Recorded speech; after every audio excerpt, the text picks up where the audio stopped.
Okay, we're live. I want to welcome everybody. This is your Vitality Project, and it's Friday night with Bob and Angela. And I'm Bob Weathers, and this is my dear friend Angela MacLeod. Hi. Hi, good to be here, Bob. Yeah, it's good to have you with us.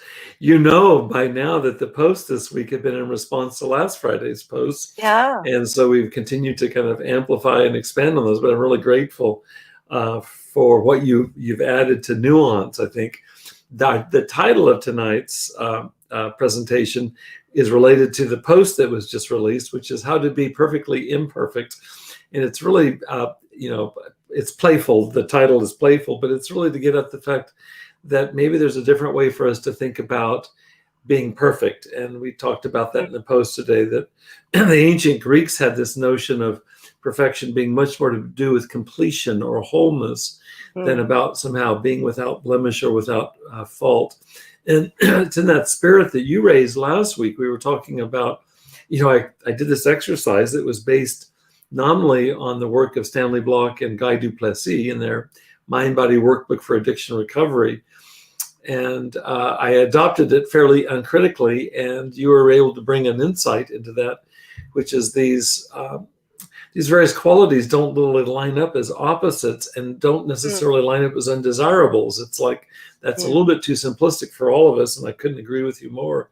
So this week's attempt was to engage with different parts of ourselves, including the parts that maybe we feel pride in, and then some of the things that we feel less pride in, or maybe feel judgmental or impatient with ourselves.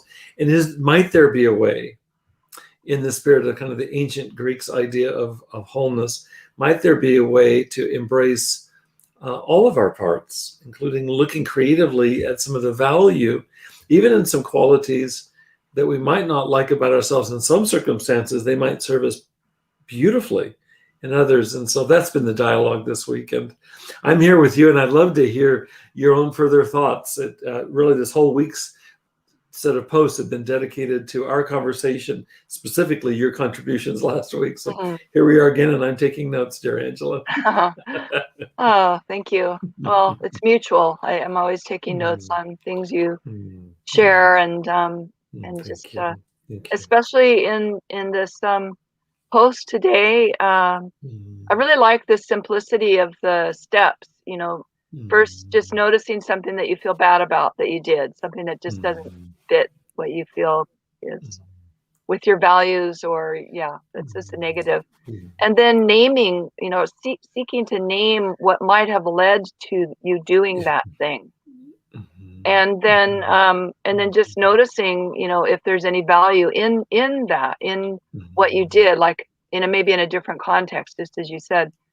So I love the way that you turn that into a process of steps that are really simple. They're pretty easy to remember, and I've been having some fun playing with that, looking at different things that have happened in the last week, or even further than that. And I love that Greek, the Greek perspective, the idea that perfection is really more about wholeness than about something being, there's one thing that's perfect and other things are not, like they're against each other, however that could be put. And on that note, I like using examples that I've experienced. Please. I'd love that. Rather than just, sticking with theory. So one of them, I have a lot, a lot of different things, little things, and even some big things. That there's some projects that I'm working on, work-related projects that are independent. And there's some areas where I procrastinate. So the bad trait is procrastinating. And there might be some more around that too. And so one of the first things I noticed by just using that little series of steps is what I noticed that I don't do is I don't name what led to the procrastination. What I first do is I'm at this level of recognizing procrastination And then I immediately think, oh, I shouldn't be this way. I need to stop this, or I need to do something different, rather than going underneath and saying, what's causing this? What's leading this to be happening? So that right there is a big aha for me, because I think that happens a lot. You know, that I notice something that I don't like about myself or about somebody else, and the immediate reflex is to label it as something's wrong and I need to get rid of it, or I need to fix it or change it. And it's almost like jumping over it and trying to assume a behavior that I'm not even at yet, you know, not procrastinating, being able to work really intensely on this project that I've been procrastinating on. And it's almost like I have this image of what I should be doing, and I'm trying to make myself fit that image without even looking at what was underneath the procrastination.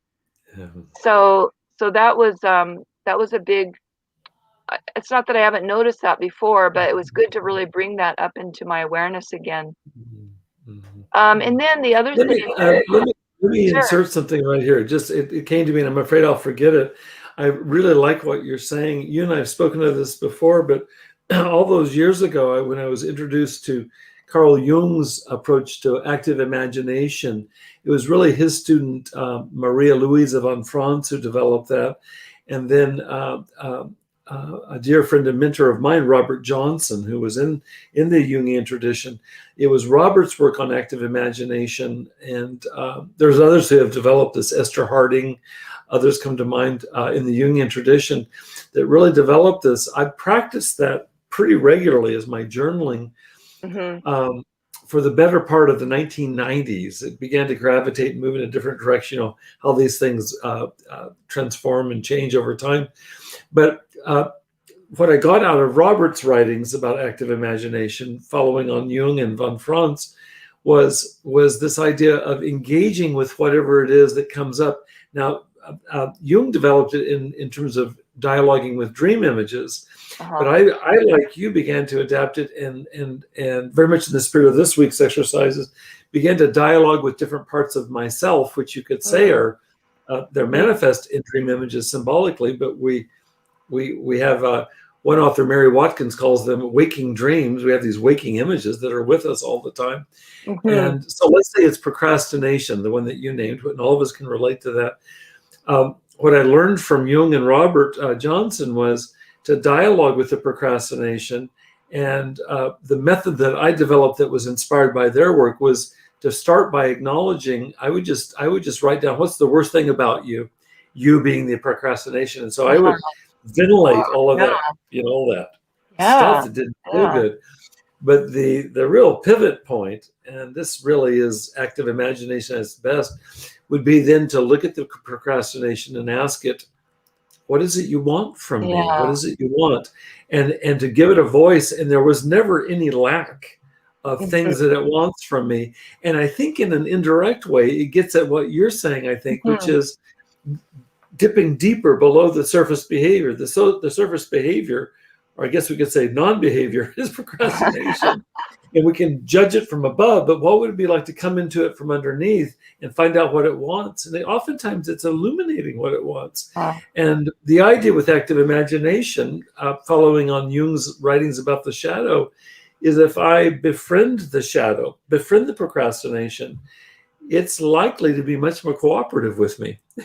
So anyway, that came to mind as I was listening to you. And however one does that, I like very much your method of doing that. This is very much wound in, as you know, and we've talked about it here, very much wound into what's now been alive for me for the last 10 years, which is a Buddhist form of forgiveness practice. It's very much the same, very much of a dialogue in the sense of really listening to these parts and honoring these parts. It's really the spirit of this week's posts. Is can we move into relationship to these things? And I'm going to say from the bottom up rather than from the top down. And if that's helpful, because it's suggested by what you were saying, it's easy to judge it from the outside or from the top down, but that's an unkindness that isn't going to, it's not going to open it up for us. And in fact, it probably is going to evoke more shame, even more paralysis. What would it be like to come up alongside of it, or in this image, come from underneath, from the bottom up. And so yeah. Yeah. Wow, I love Please. that. Yeah, thank you.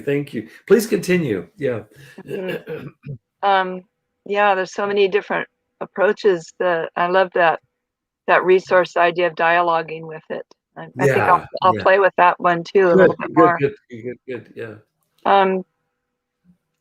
Well, looking a little bit further at my particular topic with procrastination, one of the other things I noticed about that, staying at that surface level, where I'm seeing that I'm procrastinating, I'm feeling frustrated with it, I'm starting to judge myself, and I also notice that there's some beliefs about myself that I end up trying to will myself out of. So like a belief that, oh, I'm not good at this.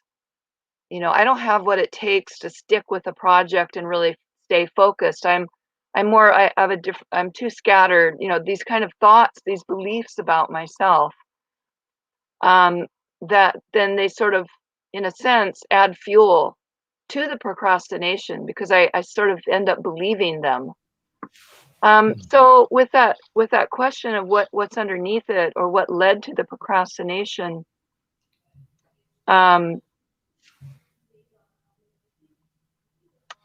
I know I've already shared this with you earlier this week.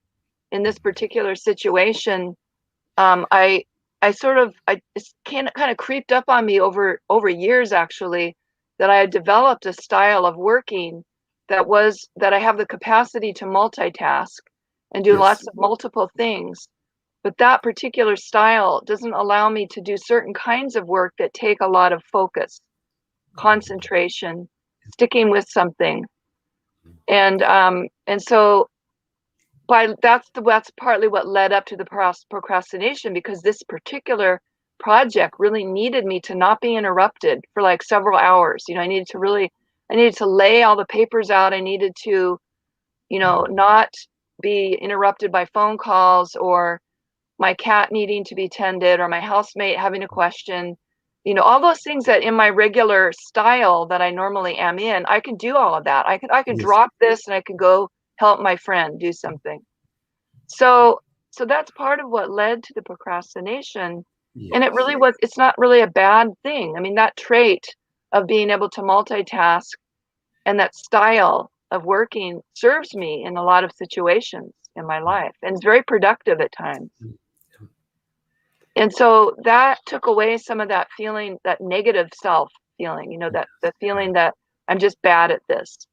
It also opened a door for me to realizing, oh, well, I need to make sure there's times, I have a chunk of time where I'm not going to be interrupted from the outside. So it's sort of naturally led to a different approach, a different solution to this particular project. There's a couple other things that came to my mind in this too, that sometimes my procrastination involves not having the resource or a skill. So I have a project that requires multiple kinds of skills. Yes. And I have several of those. I have a bunch of important skills for that project. But then I'll get sunk when I come to that one that I need and I don't have, like certain technical computer skills or something around marketing or something like that. But again, if I stayed at that surface level, I might not really notice that that's what's hanging me up. It's like it feels so uncomfortable when I get to that technical place that I get bogged down, and then I procrastinate. But instead of recognizing that it's a skill or a resource that I need, I'll just be at that level of, I just don't want to do that project right now. And I feel bad about this because I'm putting it off again. So looking at what led to this procrastination has sort of revealed a whole bunch of things. Yeah. A thought came up for me as I was listening to you. Back at the beginning of kind of modern psychotherapy, specifically psychoanalysis, Sigmund Freud is kind of seen as the father of modern approaches to psychotherapy. He put a lot of emphasis on us getting in touch with what we're not aware of, and he called that the unconscious. And he had this view that our dreams, because they're not from the conscious mind, we actually literally dream when we're unconscious, that they may give us access to the parts of ourselves that we're not aware of, let's say by day. His famous phrase was, dreams are the royal road to the unconscious. Flash forward about a century, a little bit less than a century, I came to know another analyst who happened to be in the tradition of Carl Jung. Sigmund Freud, if Sigmund Freud was the father of modern psychoanalysis, his star pupil was Carl Jung. And Carl Jung, they had a lot of overlap, but they also had a lot of conflict. And Carl Jung kind of headed his own way in a very significant break with Freud back in the early 1900s, and developed it's referred to as the Jungian tradition of modern psychology and psychotherapy and psychoanalysis. And one of the major figures in the 20th century after Jung passed away in Jungian psychology was James Hillman. And James Hillman had a wonderful way to talk about accessing the parts of ourselves that we don't know. And it just rose up organically for me right now as I was listening to you, Angela. He said he wanted to kind of expand or modify Freud's thought that the dreams are the royal road to the unconscious. And what Hillman said was that our symptoms are the royal road to the unconscious.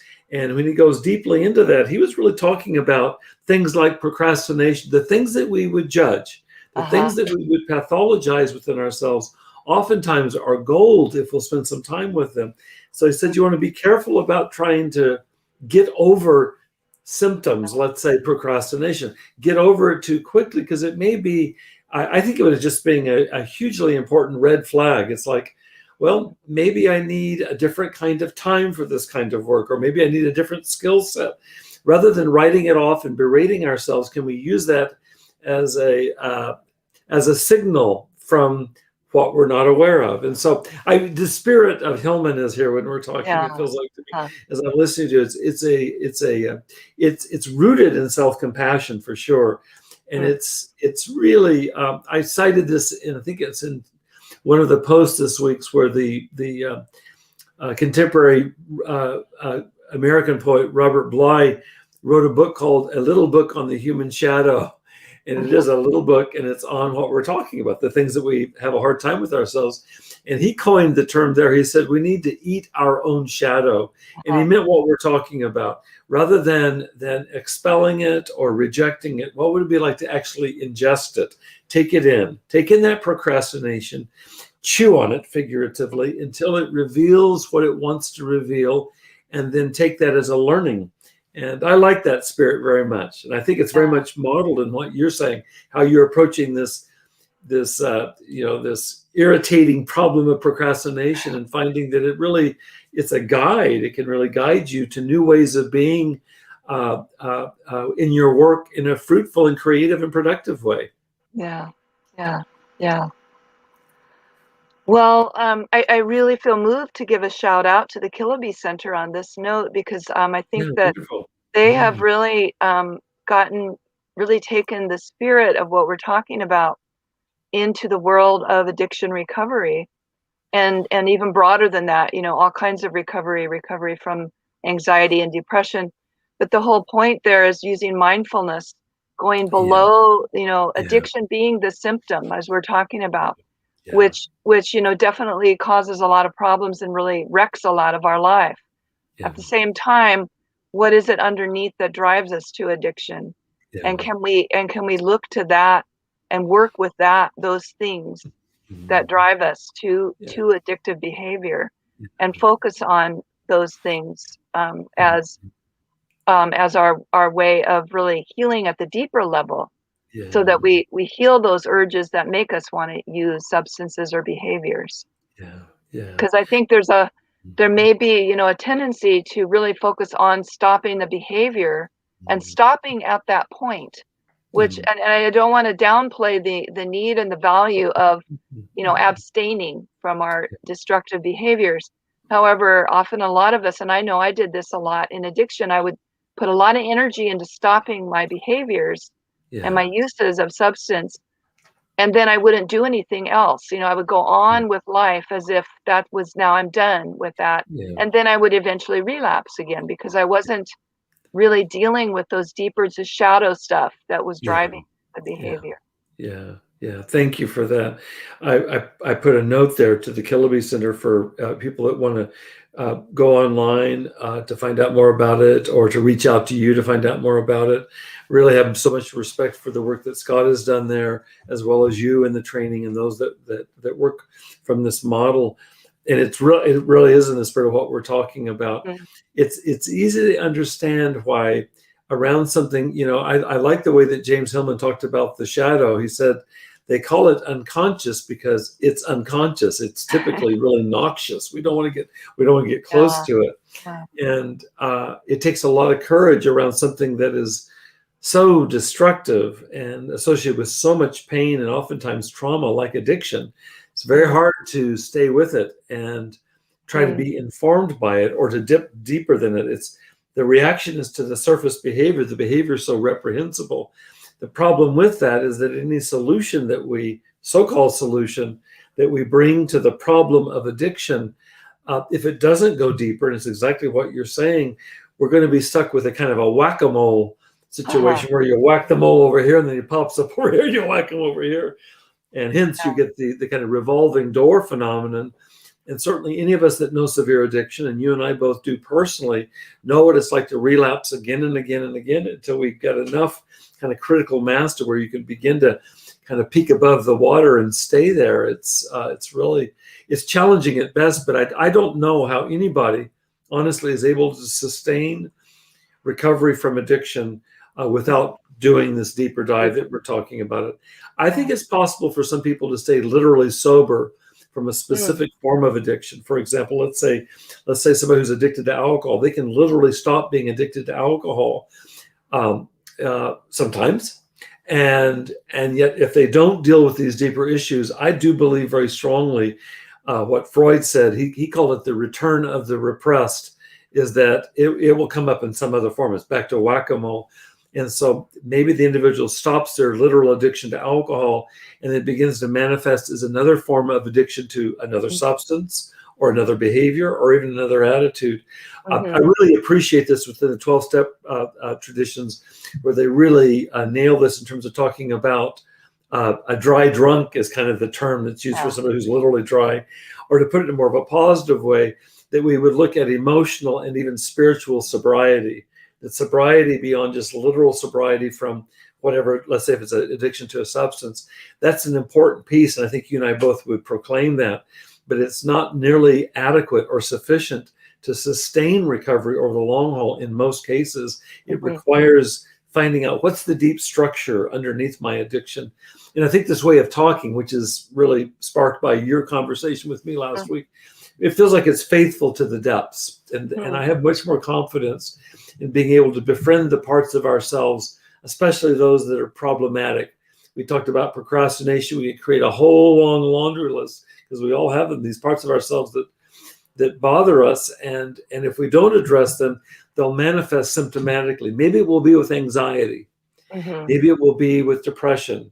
Maybe it will be with addiction. It'll come out in some form. And so I feel like what we're talking about here tonight, I know the 𝗕𝗲 Center and the work that you do with them is committed to this, and I feel very committed to this in your Vitality Project, is trying to find skillful means where we can drop to this other level and do the work that really makes a difference structurally, like in the deep structure of the psyche. So that's the aim here. Yes. We have just a minute or two. Do you have any final words, dear Angela?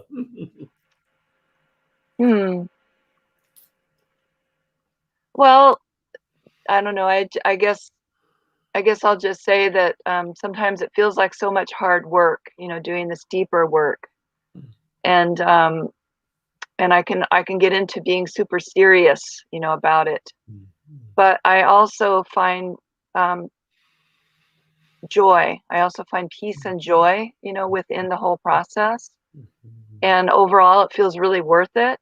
And so just having noted, how much work it is, I just kind of also want to say, well, there's a lot of joy in it, and there's creativity, and sometimes there's fun in it, and more connection with other people.